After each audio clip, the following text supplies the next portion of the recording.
আইয়ুবীর শাসন, বঙ্গবন্ধুর ভাষণ, জিয়া কেটেছে খাল, এরশাদের নানান তাল, মঈনুদ্দিন ফখরুদ্দিন সব দেখা শেষ। সামনে টুপিওয়ালাদের বাংলাদেশ, সামনে আল কোরআনের বাংলাদেশ। একে একে শেষ করেছি, সবার দেখা হইল শেষ। দেখতে দেখতে গুল্লায় গেল আমার সোনার বাংলাদেশ। একে একে শেষ করেছি, সবার দেখা হইল শেষ। দেখতে দেখতে গুল্লায় গেল আমার সোনার বাংলাদেশ। ঠিক না? স্বাধীনতার বয়স পেরে ৫৪তে পা দিলাম, নেতারা তো সবই পেল, আমরা বলো কি পেলাম? শান্তির লাগি কান্দা মরি, শান্তির কোনো নাহি লেশ। দেখতে দেখতে গুল্লায় গেল আমার সোনার বাংলাদেশ। ঠিক না? এবার দেন না একটু ক্ষমতা টুপিওয়ালাদের কাছে, যারা কোরআন দিয়ে দেশটা চালায়।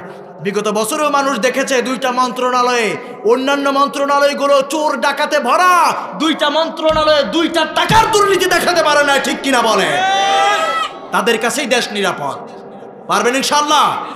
আল্লাহ যদি সুযোগ দিয়ে দেয়, জমিন আল্লাহর, আইন চলবে আল্লাহর, এটাই স্বাভাবিক। জমিন আল্লাহর, আইন চলবে গোলামের। আপনার ঘর খরচ দেন আপনি, টাকা পয়সা দেন আপনি, কিন্তু এই ঘরে ক্ষমতা চলবে, আপনার বিবি চলবে আরেকজনের কথা। এটা মানা যায়? এটা মানবেন?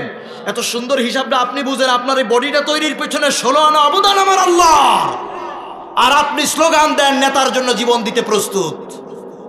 কোরআনদার, এমন নেতা ছেড়ে দাও।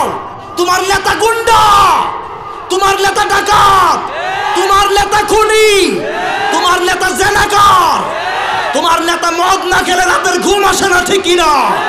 তোমার নেতা আমার নেতা হবে বিশ্বনবী রহমাতুল্লিল আলামিন। ঠিক কিনা বলেন? যেই নেতা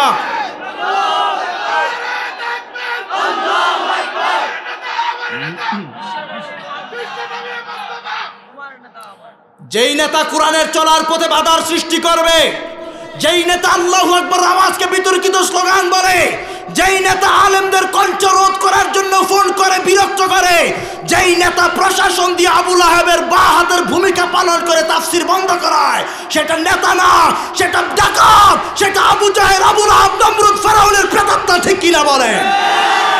এমন কোন নেতা যদি আগামীতে কোন স্টেজে আসে, বাংলার চলার ভূমিতে যদি কোরআনের চলার পথে এমন কোন নেতা বাধার সৃষ্টি করবে, ও মুসলমান পিটায়া জনমের তোরে সোজা করে দিতে হবে। ঠিক কিনা বলেন? আমাদের নেতা হবে উমরের মতো, আমাদের নেতা হবে আবু বকরের মতো, আমাদের নেতা হবে বেলালের মতো, আমাদের নেতা হবে তারিক বিন জিয়াদের মতো, গাজী সালাউদ্দিন আইয়ুবীর মতো। ঠিক কিনা বলেন? মদখোর